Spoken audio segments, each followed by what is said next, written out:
Hi student, अब हम बताने वाले हैं प्रश्नावली 1.2 वास्तविक संख्या यानी पहला चैप्टर का 1.2 प्रश्नावली। ठीक है, इसमें कहता है निम्नलिखित संख्याओं को अभाज्य गुणनखंडों के गुणनफल के रूप में लिखिए। ये जो अभी हम क्वेश्चन बताने जा रहे हैं वो 7, 8 ये सब में पढ़ाया जाता है। ठीक है, 7, 8, 9 में भी पढ़ाया जाता है। ठीक है, तो मेरा जो पहला जो है 140 है, इसको अभी हम अभाज्य गुणनखंड में तोड़ना है। तो 140 ऐसे लिख दिए।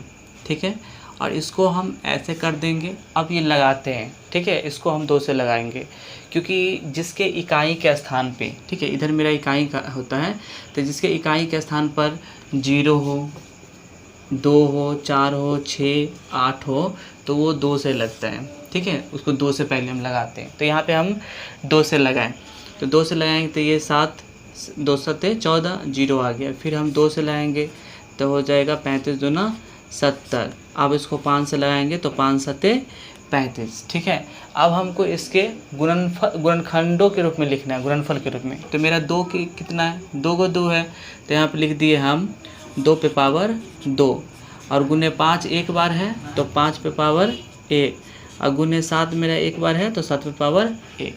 तो ये मेरा आंसर हुआ। ठीक है, तो पहला क्वेश्चन कंप्लीट हुआ। अब हम चलते हैं दूसरा क्वेश्चन पे। तो ये मेरा 156 है। ठीक है, 156। तो अब इसको हम लगाते हैं। तो हम बोले थे इकाई के स्थान पर अगर 6 हो तो हम 2 ही से लगाएंगे पहले। ठीक है, तो यहाँ पे 2 से लगाए तो ये 7 दूना 14, 1 बचा, 14 लग गया, 1 बचा, तो 1 पर 6 16, तो 2 8 16।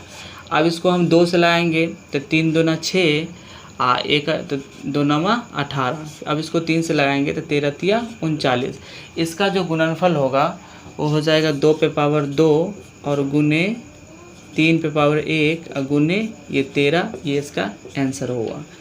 ठीक है, तो मेरे जो दूसरा है ये भी कंप्लीट हुआ। अब हम चलते हैं तीसरा पे। ठीक है, तीसरा इसका पे, तो तीसरा है 38 25। इसको निकालते हैं। तो इसके जो लास्ट में है ना, ये मेरा 5 है। तो अगर 5 रहता है तो उसको हम 3 से भी लगाते हैं, फिर 5 से लगाते हैं। 3 से अगर नहीं लगता तो 5 से लगाते हैं। तो इसको 3 से हम चेक करते हैं। 3 एकाएँ 3 लग गया। ये 8 है तो 3 दूना 6, 6 लग गया। इसमें से 2 बचा, 2 पे 2 22, 3 7 21, 3 से लग जाता है। तो 3 एकाएँ 3 और 3 दूना 6, 2 बचा, 2 पे 2 22, 3 7 21, 3 5 15। ठीक है, अब इसको हम फिर 3 से लगाते हैं। तो ये 3 चौक 12, और यहाँ 7 है तो 3 दूना 6, 1 बचा, 1 पे 5 15, 3 5 15। अब मेरा 3 से लग गया। ठीक है, अब हम इसको क्या करते हैं, अब हम 3 से नहीं लगेगा तो 5 से लगाते हैं।